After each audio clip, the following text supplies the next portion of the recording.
هكلمكم النهاردة عن روتين يومي. المنتجات دي حلوة جدا فعلا عن تجربة. أول حاجة لوكس. ريحته حلوة جدا، اتأكدوا بس ان هو الأصلي لأن في منه تقليد. الشامبو كمان سالك، ده بجوزة الهند، كان أول مرة أجربه بس فعلا عجبني لأنه بيخلي شعري مترطب أطول فترة. واللوشن ده انشنتر، طبعا غني عن التعريف يعني، تحفة جدا، جربوه يا بنات. ستاركي ده سكراب، طبعا شايفين اصلا العلبه خلصتها ازاي من كتر ما انا بستعمله، من كتر حلاوته. حلو قوي للبشره، وكمان بعمله سكراب لايدي ورجلي، بيخلي شكلهم تحفه وريحتهم فعلا.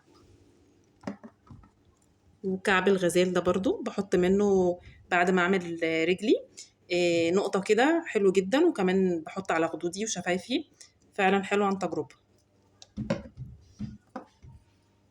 دي طبعا كل يوم، في اليوم مرتين كده، مع غسول حلو قوي من عندك او صابونه. انا عن نفسي بستعمل صابونه لبان الذكر، بجيبها من حد يعني موثوق بيعمل صابون هاند ميد. الروج ده برضو حلو قوي، بريتي وومن، كان اول مره اجربه فعلا عجبني يعني، سعره حلو.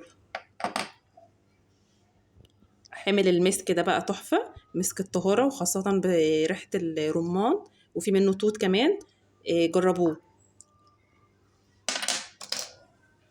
الفازلين ده حلو قوي، بس انا جايبه التقليد الصراحه، بس بيرطب يعني، كل يوم بستعمله بالليل قبل ما انام كده، والصبح بديل للروج يعني، بدل ما نبوظ بشرتنا. بنسينول ده طبعا تحفه جدا في الترطيب للايد والرجل والبشره عامه. واكريتين ده انا جبته حلو قوي لو حد بيطلع له حبوب من وقت للتاني، حب الشباب، احنا داخلين على الحر طبعا انتوا فاهمين، حلو وسعره حلو. واخر حاجه بقى سكاي ده، انا تاني مره اجربه، هو حلو قوي خاصه للناس اللي بتعمل شعرها دايما استشوار او بيبي ليس. هو بزبده الشيا وبيخلي الشعر لمده طويله حلو، مش بيهيش يعني. دي كل المنتجات اللي جربتها، ولو عايزين تسالوني عن اي حاجه اكتبوا لي في الكومنتات، وما تنسوش تعملوا لايك واشتراك.